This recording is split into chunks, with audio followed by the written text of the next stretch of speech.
7 burra nga Kalifornia janë vënë në akuzë për atë që cilësohet si grabitja më e madhe e bizhuterive në historinë e Shtetit Bashkuar, një ngjarje e vitit 2022 ku u vonën bizhuteri arë dhe orë luksoze me vlerë $100 milion.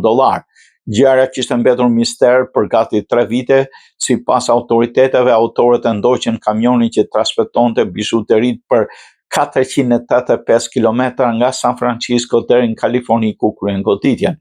Kur shoferi ndaloi për një pushim ata vodhën 24 çanta me vlerë $100 milion sipas dokumenteve gjyqësore. Grabitja u zbulua kur shoferi u kthye dhe pas se dryni jashtë mungonte, besohet se ishte prerë me sharr. Aktakuza nuk sqaron se si grabisit arritën tynin në kamion, por autoritetet thanë se grabisit nuk përdorën armë.